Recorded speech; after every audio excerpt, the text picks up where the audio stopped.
Y'all, Wes is on his way home from buying that boat. He may not have good signal.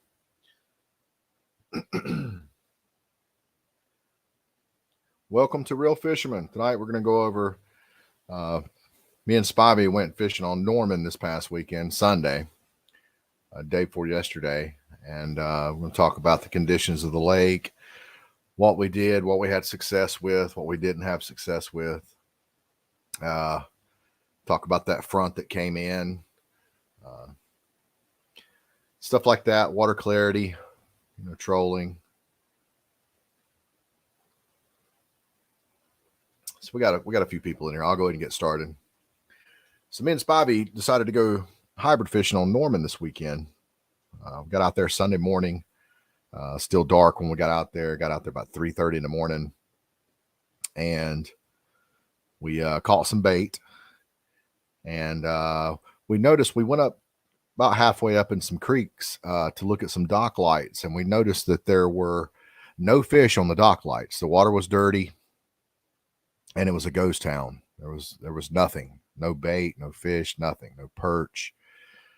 And we looked at several dock lights, and they were all ghost towns. And I think what happened was we in the springtime, these cold fronts that we get will they're drastic. I think they're more drastic than any other time of the year. And I think what happened was we got that front. We had 15 mile an hour sustained winds with 35 to 50 mile an hour gust, and the wind along with the rain that we got, it dirtied the water up. I think the water already wasn't clear. I don't know exactly how much visibility we had, but I don't think it was any more than 2 to 3 feet maybe. And Wes is back. And I think what happened was the plankton and the bait and the fish, they all moved out deeper. And now when I say they moved out deeper, they didn't go very far. I don't think that these fish go very far. And I'll tell you why in a minute, why I think that. But I think what happens is these fish that are up on these dock lights in the spring, early spring especially, with these fronts that come in, it'll move. It could potentially, especially if it's something, if there's rain involved, if there's heavy winds involved, if there's something that's degrading the clarity of the water, these fish will move off. Like if let's say it's a dock light that's halfway up a creek, and a secondary creek, it'll actually move those fish out to the creek channel. And when that happens, you have to find clearer water.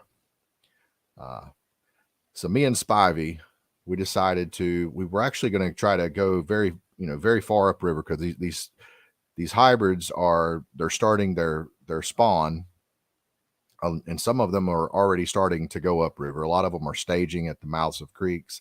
They're starting to head up into the creeks. They're starting to head upriver. So what Spivey and I did was we decided to, instead of running very far upriver, we kind of stayed. We were kind of at the base of the river portion of the lake, and we started trolling flats. And I think that a lot of the bait got moved out of the creeks because of the rain and the cold front. And I think a lot of the bait was out. Well, I know, because we saw bait ringing like crazy on the flats on the main river channel. And once we saw that the bait was ringing everywhere out there, we knew there was bait. We started trolling, and that's where we picked up fish. Let's see.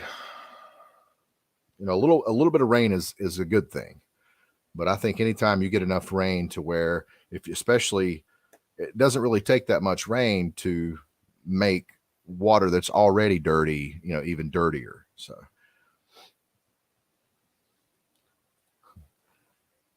I have that hat, Facebook user. Cool. It's a cool hat. What's up, Josh?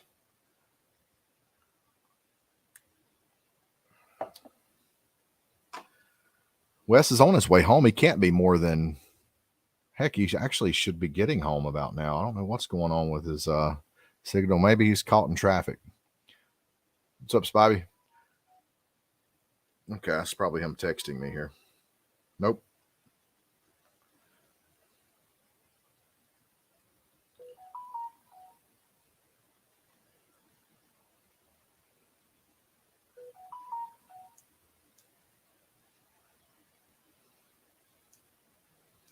We had some trouble keeping the bait alive, our bait alive. I think what happened with that was Spivey filled his tank up the day before we went fishing, and it was I don't know what the high was Saturday, but it was pretty warm. And we got that little front that came in. We got the wind, and then it got down to I think 40 degrees. So once daylight came up the next day, we got bait tank water that is much warmer than the lake water, and our baits were going into shock. We didn't have a thermometer. We could have done a water exchange, but we didn't even have a bucket to do a water exchange with. I mean, we kind of knew what to do. We're a little rusty. We hadn't been out there in a little bit. So our baits were kind of going into shock a little bit. There he is. You should be getting home. No, I run into a bunch of traffic up here. I'm still an hour from the house. Oh, wow. Okay. Well, anyway, then my signal's kind of iffy, so I had to connect to the Wi-Fi for my truck. Yeah. Yes, Chris, we caught bait. We caught a tank full of bait. We had all the bait we needed. Well, we're talking about catching bait. Yeah, I was talking about how me and Spivey went out Sunday morning and caught bait and did some hybrid fishing out there. I was kind of going over what I think was going on with that. Here, I'm going to share my screen here. As you can see, if you look at this, let me take that comment away. If you look at all this, is Lake Norman. Lake Norman's got a lot of creeks, a lot of secondary creeks. But a lot of these hybrids had started to push up in these creeks. A lot of them were they don't all go up and spawn at the same time. So you had several waves that were probably midways up the creek, some staged at the mouths of the creeks, and a lot of these fish are going up into these secondary creeks as well. Well, with all that cold front, the wind and the rain dirtying the water up, and the wind, pushing the plankton around, diluting the plankton. So it caused a lot of these fish to move back out deeper. And what happened was these fish actually moved out of these creeks and out onto the flats on the main river channel. And the reason I know that is because that's where the bait went. And so that's where the bait was. That's where the hybrids were. And that's probably where we'll target them next week. We will go on up into the creeks and, maybe go upriver further and see if there's some good waves of fish, up that far and up into the creeks. But right now, I'm going to say target those flats beside that main river channel there. Yeah, Wes got an 1860 Grizzly. Tell us about your boat, Wes. Well, I tell you, man, I think everybody knew I was kind of looking for a boat. There for about 2 weeks, I looked at a few things on Craigslist, or nothing but garbage on Craigslist. If you're trying to find a boat, don't even bother Craigslist. Facebook Marketplace, calling a couple of marinas, and everybody's wanting $15,000-$20,000 for junk. Literally, I mean, I went down to Georgia and looked at a little 16-foot boat. The guy wanted $7,000 for it, and the damn motor wasn't even hitting on all 4 cylinders. I mean, so I got fed up with it. I said, well, I'm going to buy a new boat. I really don't want to go in debt or have a boat payment. But, I started trying to pay cash for the boat, and I said, no, I'll buy it, pay some money down on it. That way, if something happens, I got equity in the boat. I can turn around and sell it, get my money back, and try to keep a little cash on hand. So I wound up coming out. I went to Bass Pro Shops this morning, and I really didn't like the 16-foot boat. Just there's no room in there. So I looked at the B-17, which I kind of liked, but there was over a $10,000 price jump in it. So I said, to hell with that. So I wound up coming up here to Angler's Choice, and I found that Tracker Grizzly, and I got it out the door, everything for $28,000. Brand new boat. It's 2022. Yeah. Had 20.6 hours on the motor. And the guy that bought it he actually put a Minn Kota iPilot 24-volt 70-pound thrust or 80-pound thrust trolling motor. He's got monster rod holders on it. Had a rack made to fit the Versatrack in the back. It's an awesome boat, and like I said, it's something. Me and my wife, we can go piddle, like we want to go down to Hartwell crappie fish, which I like to crappie fish, or one of them weekends I want to go fishing and I can't get offshore because there again, anybody that knows about fishing, especially saltwater, you don't fish when you want to. You fish when the ocean says you can.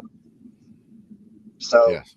I bought this boat more or less to piddle around the house in, and yes, I am going to go to Tennessee some this year. I was going to say that'd make a great Tennessee boat.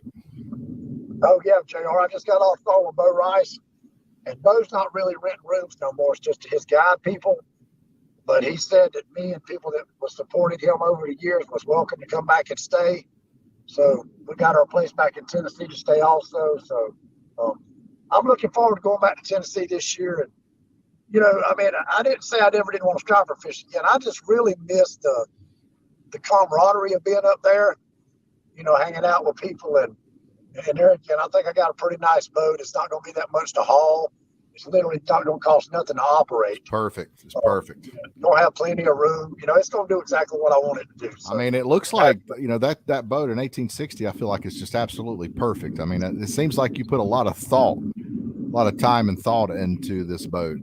Did you, or did you just stumbled on it and realized, hey, that's the perfect boat? Yeah. And I got lucky finding that boat. There again, that boat new was about 30. With everything on it, I would say about $36,500, maybe $37,000, and I got it out the door for $27,800 for practically a brand new boat. So somebody eat a lot of depreciation on it. I don't know if you told everybody, but when I come back up here and pick the boat up Thursday, me and JR is going to hit Lake Norman. He's going to put me on one of them big old hybrid like he did Ryan Spivey. As you can see, the boat I put on the screen here, that one actually has a 60. And Bass Pro Shops are bad about underpowering their boats, and that's one thing I told Wes to look out for. I was like, you don't want to get an 1860 with a 60 horsepower on it. Plus, the 60 horsepowers are made in China, so anything bigger than a 60 horsepower is made in America. It's the good Mercuries. I'm not saying that the 60s and under are bad Mercuries. I don't know. They're probably just as good, but I just kind of like knowing my outboard was actually made in the USA. So he's got the 90 on there, Shane. He got the 90 horsepower. That boat will probably do 40, maybe even low 40s. I'm guessing. It's gonna have plenty of power. Joe, I can't see comments because I'm driving, buddy. So. Okay. Hovis said, he said, river fishing should be turning on. Yeah, absolutely. We were out there Sunday morning, Hovis, and the water temp was, I want to say 61. Correct me if I'm wrong, Spivey, but I think it was 61 degrees. And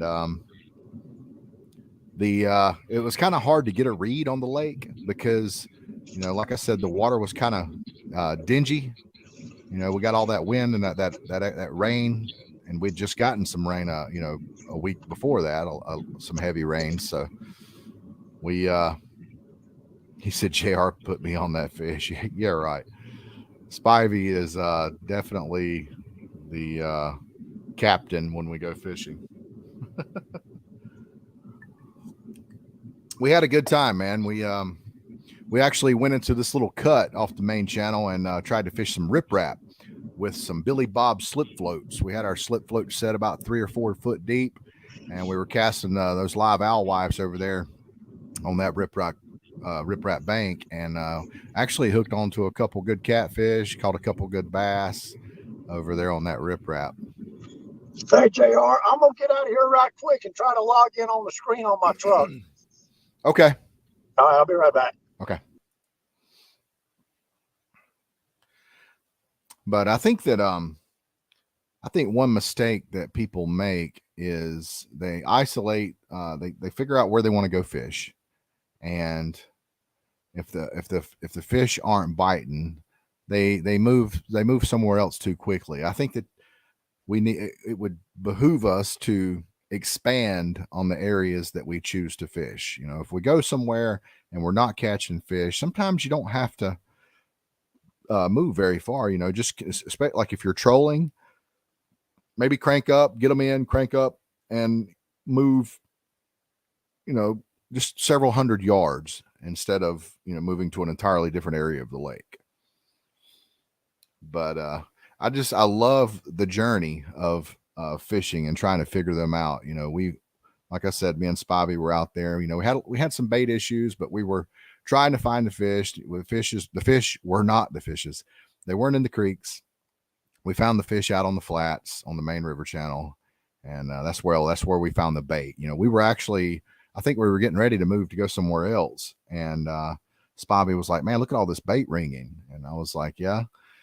I said, that's what they do up around these areas in the spring. They're chasing the bait up on all those points and everything around in there. And but yeah, sure enough, there was some fish there, and we weren't the only people that thought that was a good spot to fish. We saw several people up there fishing that area. So the water was much clearer out on the main lake versus the halfway back in the creeks. Dustin Fisher, yes, that's what we were just talking about. Wes will definitely be taking that Grizzly to Tennessee.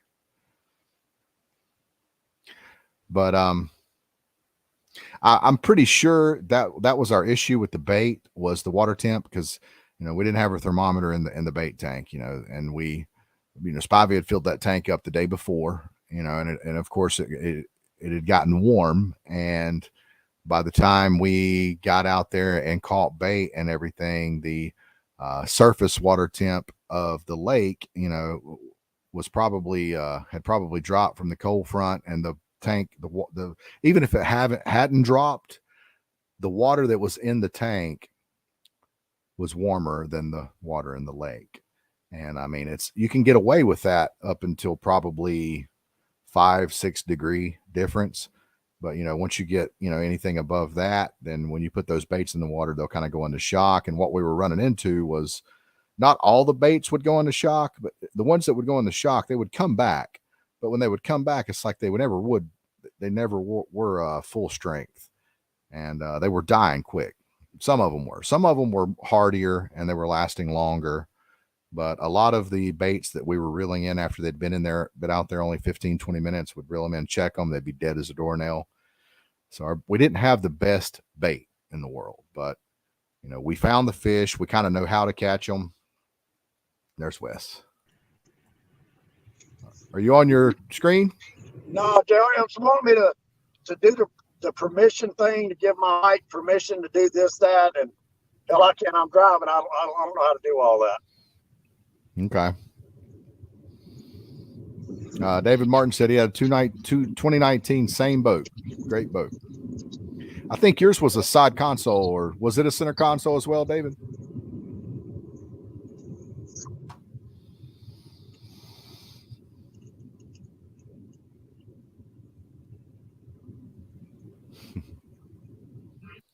And by the way, Spivey, my name is spelled with 2 capital letters, their initials. It's just J capital R, by the way. My name's not Junior.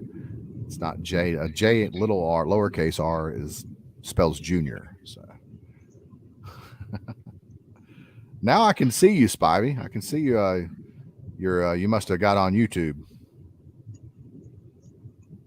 Let's see. Why go with a box versus sock filter when you design the tanks? I think he's asking you that question, Hovis. Why did you go with a box filter system versus a sock filter system when you design those tanks? Just about every tank you buy's got the box system, don't it?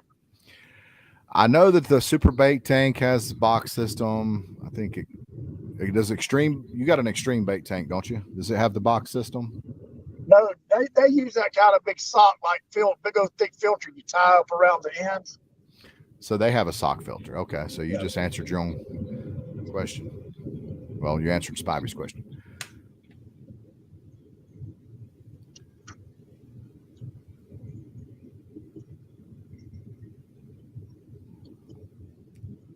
Yeah, Shane, Wes has an offshore boat that he keeps down at little Cricket Cove Marina down at Southport, and he just wanted something to kind of beat around in locally and take the Tennessee. So that's the perfect boat for that.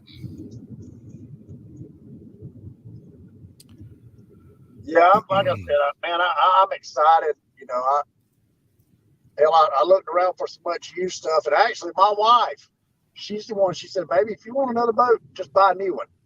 And then she said, "I know, Chris Ayot's the first one that brought it up." Chris said, "I knew that wasn't going to be the last one. What you going to call this one?" And my wife said, "Call it Just Because." I like it. But so I think, man, I don't know if JR told y'all. I don't know if I mentioned this or not, but me and JR's going. I'm going to come pick the boat up Thursday, and we're going to take it out for a little test run. And we're going to fish a little while. Yeah, Peter Malik keeps running. We keep trying to get him to do these on the water challenges that he keeps talking crap about, and every time we can do it, he can't. So, Peter, we're calling you out, man. Me and Wes, and I don't. Did you say Spivey might come with us? Yeah, Ron said he's going to try to come. Okay, well, it might be me and Spivey and Wes versus Peter and Scott Perry. I think they were the ones that were talking crap. So, you guys keep fishing, Scott. Hell, you do good to get Scott something lazy ass to go to Hartwell. I mean, these guys keep on talking crap. I want them to put them, show up. Let's go. Let's see. Scott on here tonight. Let's see who can do this. I don't know. I sent him an invite. I haven't seen him. He hasn't commented. So, but yeah, let's have the on the water challenge. Let's see. Let's see who can get those bragging rights, or maybe we can do it for a bottle of some good bourbon. I don't know. Let's do it. What's up? Well, I told Lori, JR, if you want to come down Saturday, I'm going to go up in the Kiwi River. And they say it's fire up there right now.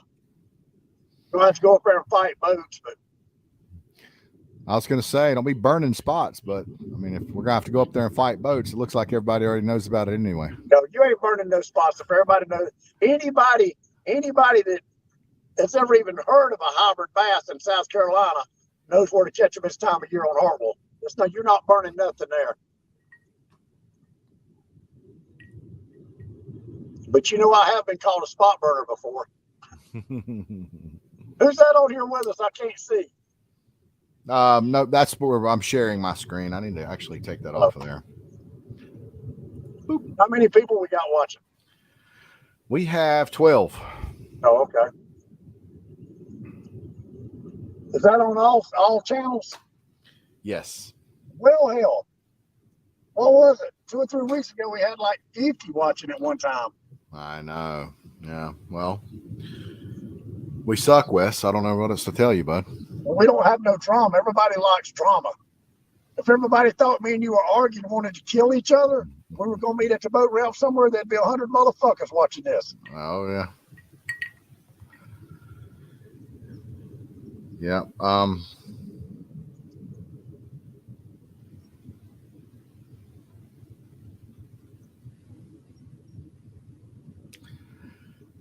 You ready to go fishing Thursday? I am. I mean, I was supposed to win. I had a couple of buddies I asked if they want to go this week. They kind of got tied up. Anthony, I thought me and Anthony Finley was going to go Sunday, and he never did call me back. So I said, hell with it. I'm going to go buy a boat, and I'll go when I want to. Listen, there's nothing. And I like to fish with my friends, but there's nothing like having your own shit. Doing what you want to do when you want to do it. You don't have to depend on nobody. You fish the way you want to fish. you can stay an hour or you can stay 10 hours. There's just not nothing like having your own stuff. I mean. Yeah, that's right, Ronnie. JR, Jayare. You got it, buddy. Hey, Ronnie Poland's girlfriend Tina Marie caught a absolute hammer. I mean, this fish, I just saw on Facebook where they weighed it. It weighed 95 pounds, and this is on the Catawba chain. I mean, these guys are absolutely. They're going crazy, man. They're catching all kind of big fish. I can't. You ought to see the picture of this fish. Let me see if I can share it on the screen here. Let me find it right fast. You know, while you looking for that, you know what, JR, so far, which we're only into March, but, you know, even last year, I just didn't see a whole lot of 75 to 90-pound fish caught out of Santee like you usually do. I think it's probably because the guides are letting all their clients like keep literally everything they catch. Yeah. Well, you'll have that. All right, here we go. I'm going to share my screen if I can figure out. I'm just now learning how to do this, guys, so just bear with me here. Cancel that. Share screen. Chrome tab. All right, here we go. Check this out. Check that out, guys. How crazy is that? That's a pig, ain't it? That is an absolute giant. 95.46 with some tail on the ground, and pick didn't justify it. I could see where the picks normally don't justify fish when they're that big. That fish is giant. It is as big as she is, absolutely. Kevin Wallace said a 74-pounder was caught on Hartwell this week.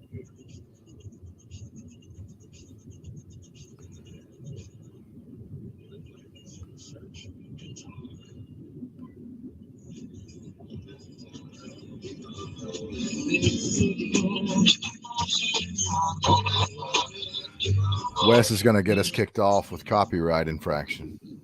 I know, right? You know, half people don't even know who that is. That is the something river band. No. Listen. Nitty Gritty Dirt Band. No. Oh, it's not? Old black water, keep on rolling, Mississippi moon. That ain't the Nitty Gritty Dirt Band? No, the Doobie Brothers. Oh, that's the Doobie Brothers. Okay. Well, what song does what am I getting confused with? Blackwater.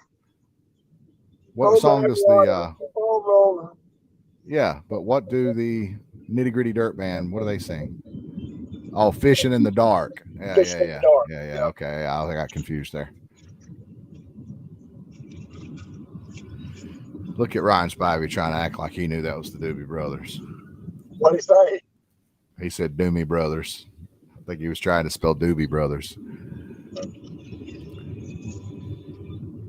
But I was talking to Wes earlier about how when we're not doing well, the fish aren't biting, how we tend to move too much. We cover too much area. Yeah. And I think that covering too much area is just not good. I think that you need to expand on your area. Like if you decide, like Scott Perry said when we got in that hybrid tournament, he said, stick to plan A. And I think what he meant by that is if plan A is not working, don't necessarily stay in the exact same spot, but expand your area, expand that area. You know what I mean? Like if you want to go 90% of your fish are in 10% of the body of water you're fishing. Always remember that. Yeah. Yeah. Like if you wanted to go, let's say, fish Main Lake points. Okay, you take off, let's say on the upper half of the reservoir, you take off and you fish these Main Lake points, and the fish aren't there.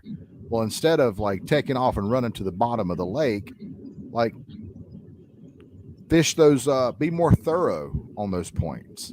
You know, maybe go fish more Main Lake points. You know what I mean? Like, or if you're, let's say you're bass fishing and you want to go fish a stump.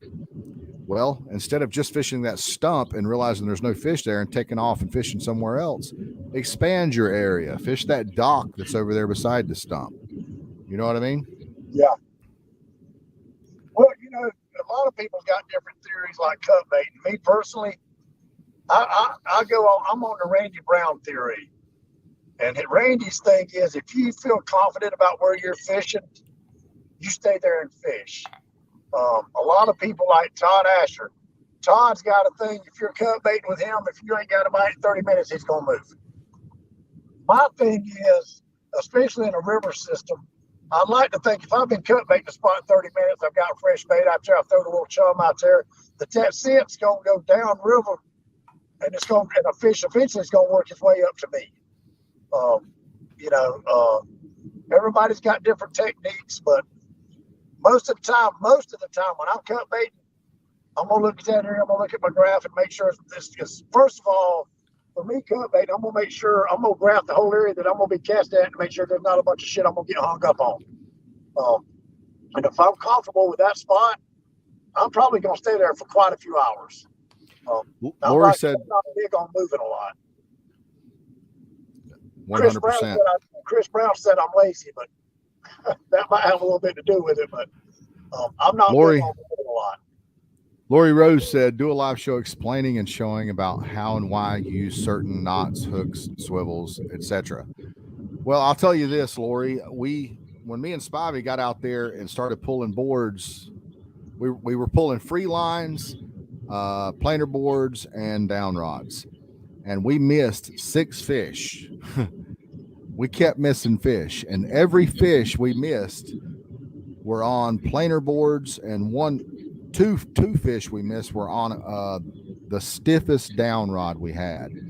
And when it comes to circle hooks, you need a limber rod for that fish to eat that bait.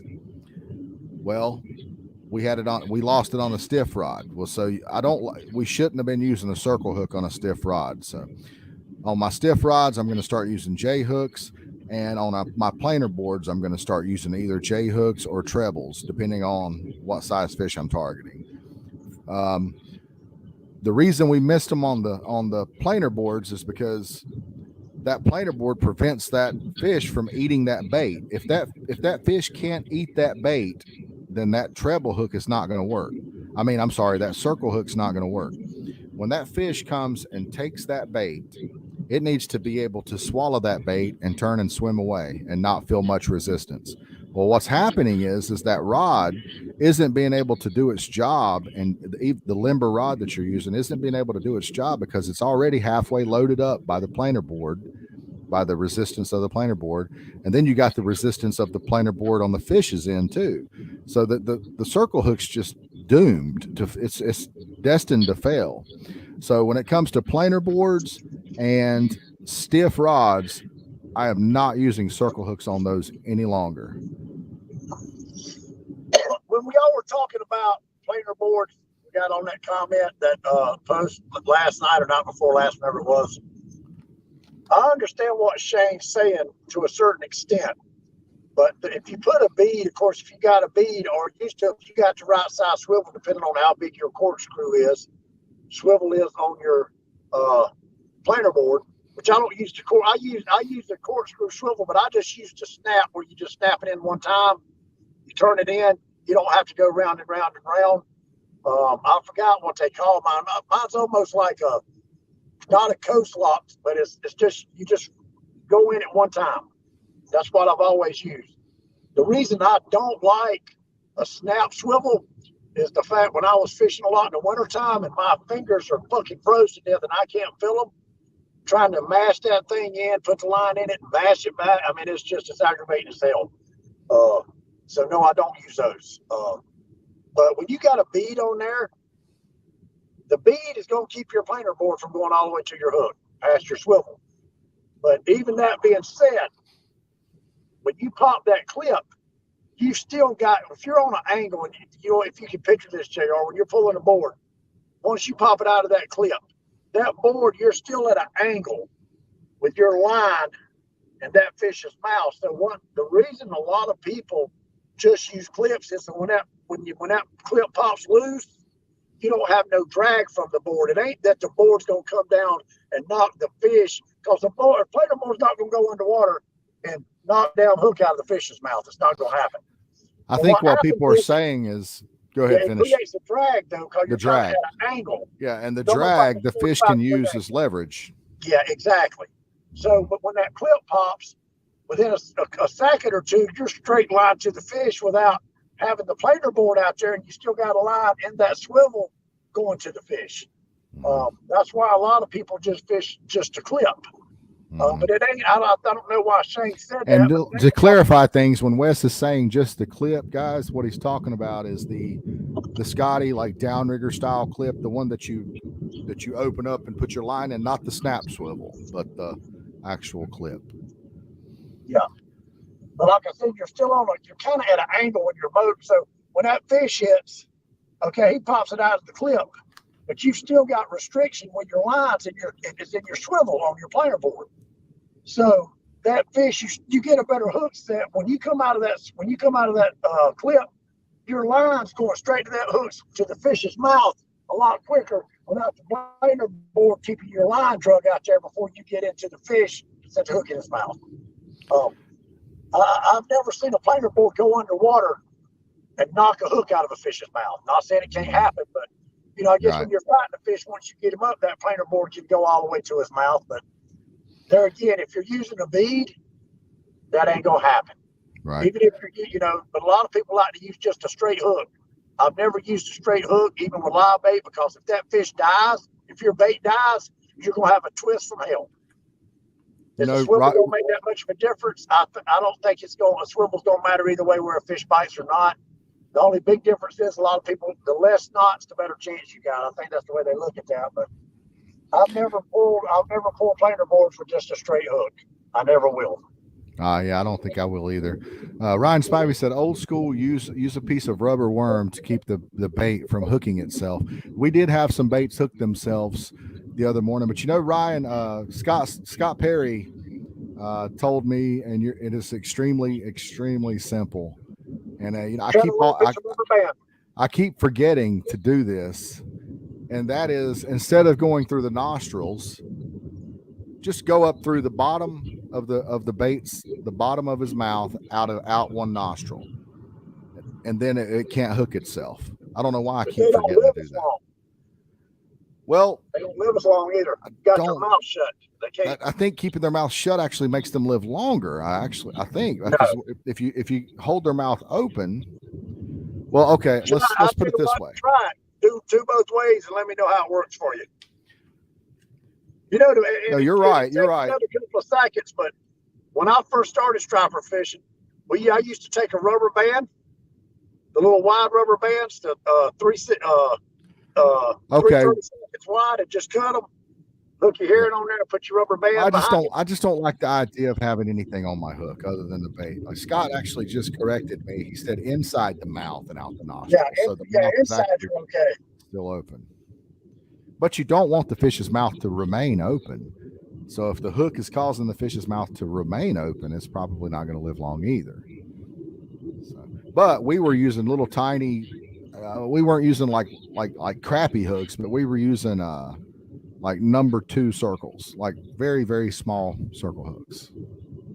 Not 2-aught, like actually like number 2.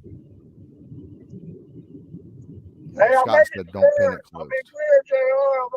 I'm 30 minutes from the house. Let's see what else we got here. I think the board's going to cut the line and cast away. And Scott made a good point too. He said that the light pulling boards will help with the hookups on the circle hooks.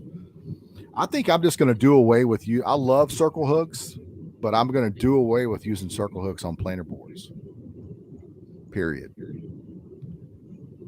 I don't like to use circle hooks for nothing. They're great. Once you learn how to use them. Hooks are for beginners. Remember that. There's lots of stuff that are for beginners. Did you hear me, Junior?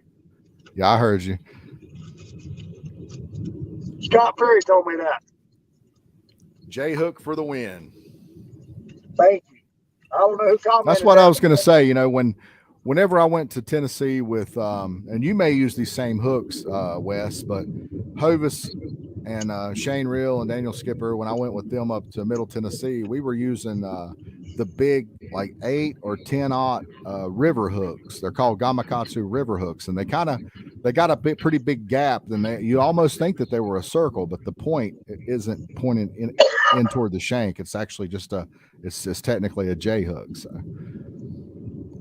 I just use a 10-aught Gamakatsu octopus hook and snell it and let her ride.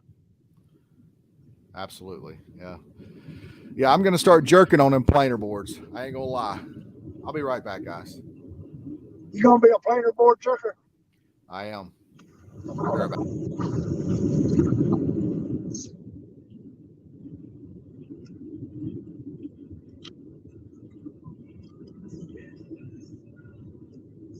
Hey, JR.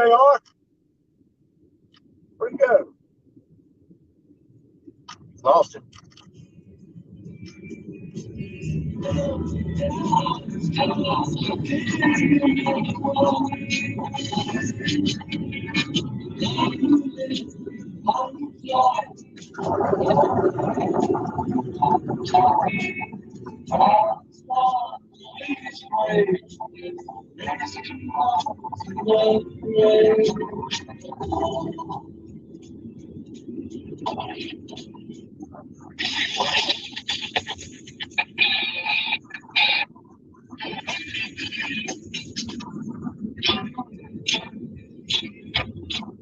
It's Arrested Development with a special appearance by Dion Ferris, who I love. People every day.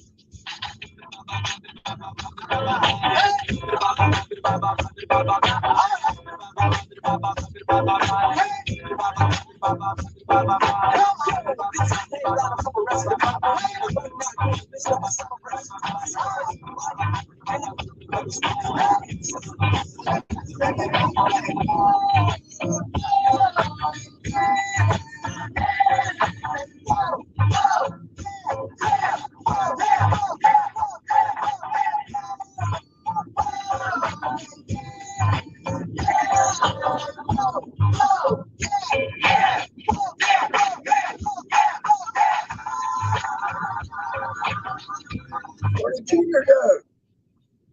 I can't see comments. I don't even know if anybody can even see me or not.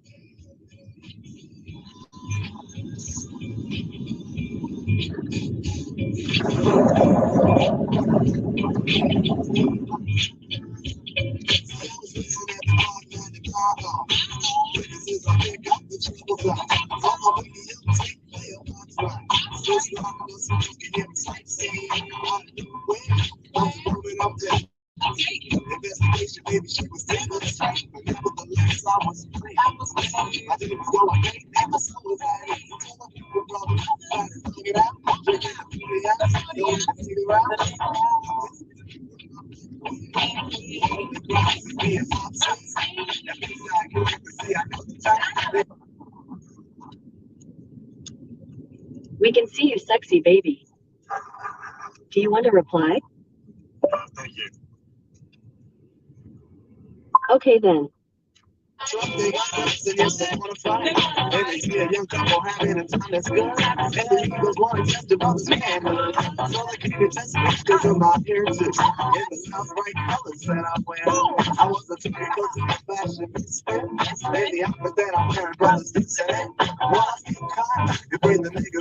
Hey Wes, they're gonna take our stream down. They'll take our stream down if you play music in the background, copyrighted music. Really? Yes. Oh, damn, I just want to get somebody to listen to while you was gone. Oops. Yeah, it's done happened to me a couple times. Oh, okay. So where'd you go? I had to go take a leak and maybe another drink. We're gonna be on here a while tonight, Ted. No. The Gamakatsu river hooks is what I'm thinking, Spivey. But really any J hook, as long as you get enough bite on the hook after hooking the bait, and as long as the bait can swim freely, then I've never seen the Gamakatsu river hooks in a small size. I've only ever used them in a large size. I don't know if they actually make that particular hook in a smaller size. I'm thinking Gamakatsu though. Hey, JR, what is they say it's made by Eagle Claw, the Trocar. Yeah, It's supposed to be the sharpest hook made. Have you ever used those? I have. I got some in my boat. I have You definitely used those.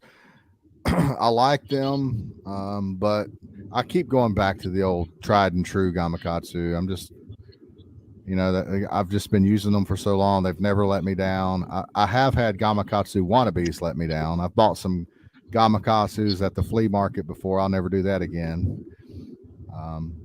I've bought some Bass Pro brand Gamakatsus.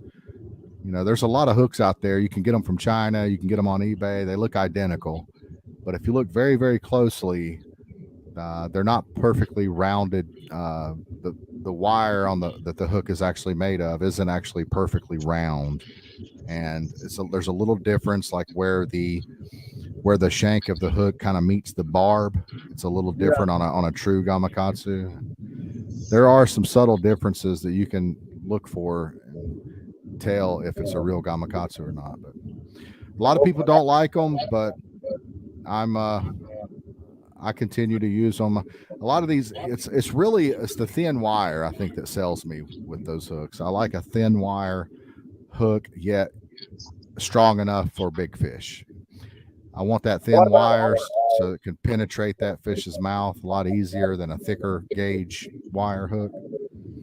Yeah, but when you get down to that lighter gauge wire, you also got a better chance of breaking the hook too, don't you? Or straightening it out. That's why I use Gamakatsu, is because they're thin yet they're strong. I've never straightened a Gamakatsu.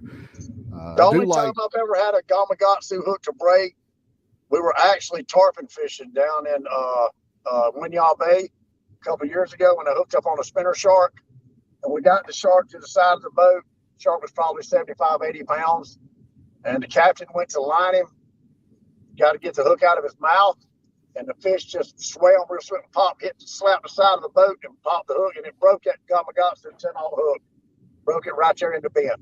It's the only time I've ever seen one of those hooks break. When I personally have one break, then I might look into switching brands, but until I have one break on me, I'm sticking with them. Junior said he runs 7 and 10 aught Kale hooks and 9-aught circles. The Kel hooks, I've bought Kel hooks. I've used them. I can't continue to use something that I just don't have a lot of confidence in. I know Ryan Spivey went fishing. Go ahead. Kel hooks are good for downlining. Hybrid, small striper is really hard to beat a Kel hook. I think the reason a lot of the guys use the Kel hooks for those type fish that you're talking about, basically party fish, is because it's more unlikely that the bait is going to turn and hook itself with a Kel. Yeah, that's correct. So, Ryan Spivey, are you going with us Thursday or not? I want to say that was probably. Oh, never mind. I was thinking maybe that was Ryan that said good night, but maybe it wasn't. What did you ask him, Wes? Is he going fishing with us Thursday? Yeah. Well, I guess he'll let us know tomorrow because I need to bring some life jacket for him. I think he'll go. Usually when he talks like that, he usually goes. Junior said he doesn't drag Kel hooks though. Well, I went on this boat quest this morning. I left my house at 7 o'clock and went to Gus's and left from there. Been on a boat quest, and I'm gonna be home at exactly 11 minutes. It's been a long one. Junior said, "Where's my drink?" This is Old Granddad and Sundrop. She likes to drink. Old Granddad. You know who sings that song? No idea. Leonard Skinner, baby. Oh, really? Yeah. Leonard Skinner sings about Old Granddad? Yes, sir. Are you serious? I didn't know that. I can't think of the name of the song. Google it right quick. Google what song is Leonard Skinner singing about old granddad. Okay. I'm trying to think of the name of it. Let's see. She likes to drink old granddad and his feet don't shuffle around. Damn, Google that right quick, JR. Now, hell, I should know that song. I'm on it. Whiskey Rock-a-Roller. Whiskey Rock-a-Roller, that's it. Heck, I don't know that I've heard that. I thought I'd heard all Leonard Skinner songs. You probably heard it. They played it on the radio a lot. Well, if they play it on the radio, I've definitely heard it. Scott Perry, I need some pins now. Some of that 1.5 foot water you like to fish in your bay boat. Good luck with that. I promise I'll blur the background out.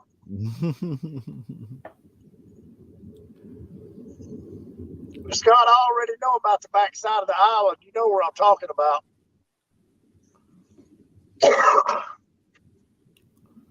Hey, Scott did some videos of some shallow water that scared me watching him run it. I love owners too, Dustin. I just they're just a little too expensive for my blood. I like things that are inexpensive but are good and work. So if I had to say, I know a lot of people, you know, if you're talking about your Walmart fishermen, Eagle Claw is probably still the best-selling hook, but you're all around hardcore fishermen, Gamakatsu is probably the best-selling hook out there right now.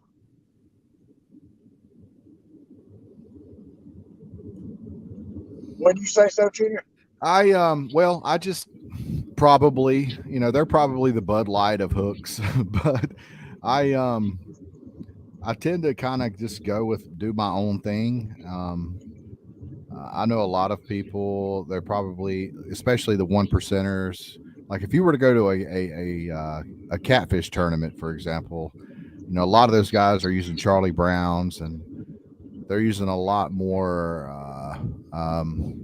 like dedicated to catfish style hooks. And yeah, I mean, those are great hooks, but you know, like I said earlier, you know, the Gamakatsu's work for me, and that's just what Have you ever heard of a hook called a river cat? Yes, that's the Gamakatsu river hooks I was talking about. No, the guy that makes these are called River Cat. Oh, okay. No, I haven't He seen those. He sent me a couple of packs of them a couple of years ago. I never did get around to using them. I think I still got them at the house. It wasn't River Cat on Facebook, was it? No, not that guy. Okay, good. This was the name of the hook. Jimmy Lowe said the striper in East Tennessee are fat with eggs, done real good Sunday outside creek mouths on the clinch. The next 2 weeks are going to be great. Come on down. Maybe I see you on the water.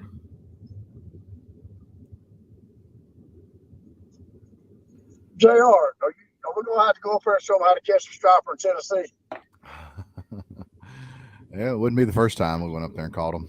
Looks like I'm going to have to call my buddy Bryson Roberts. He's on some fish. I'm going to have to brown nose Bryson and get us some pins. You know what, though, Wes? I don't think I've ever fished with you in Tennessee, other than that time we were on separate boats. Or I'm pretty sure we have either. I don't think we've ever fished in Tennessee. I know I've been there a couple years ago. A couple years ago, Jerry, I was up there, and I'm not going to say the name of this creek because I damn sure don't want to blow it up. But I went to the back of this creek, and I was striper fishing. And of course, that particular day, I think I caught one almost 40 and one about 18 pounds. But I come across some brush that was slap ass loaded with crappie. That one brush pile, I bet there was 200 crappie on it. I mean, they had it lit up like a Christmas tree. I left. I was going to go to Walmart and buy a damn rod.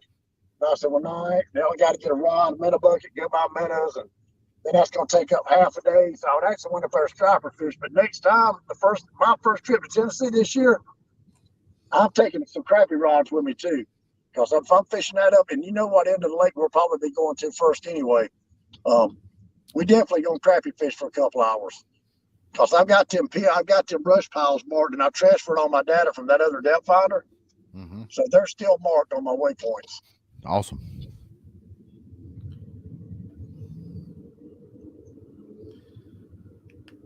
Perry's still on here? I don't think so. Haven't seen him in a while. How many people we got watching? 13. 14. Whoa, 14.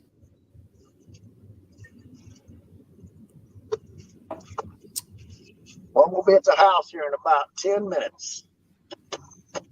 Boy, it's been a long day right here on my step counter, JR. I took over 5,000 steps today. Wow. My feet are killing me, dude. Yeah, that's a lot of steps. A lot of steps. All right, Wes. Well, I got up early this morning. Don't call it. We got 4 minutes left. You don't want to get our 4 minutes worth? I figured it's going to take 4 minutes to get you off here. Nah, buddy, we good. I'm going to go home, spend some time with my wife and pet my dog. I haven't seen them all day. Okay. Well, it was a good show, guys. Yeah, Joe, we'll get a game.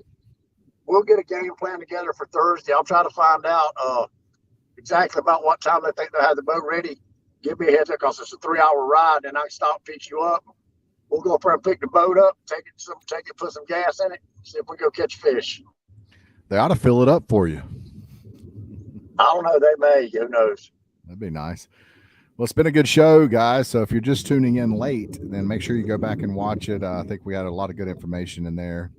Make sure you hit that like button so the algorithm will, help promote the show, and we can get some more people on here to join us, and we can all kind of learn together and have a good time. All right, guys. We'll see you later. Have a good one, Wes. Good night, everybody. I'll holler at you tomorrow, buddy. See you, man.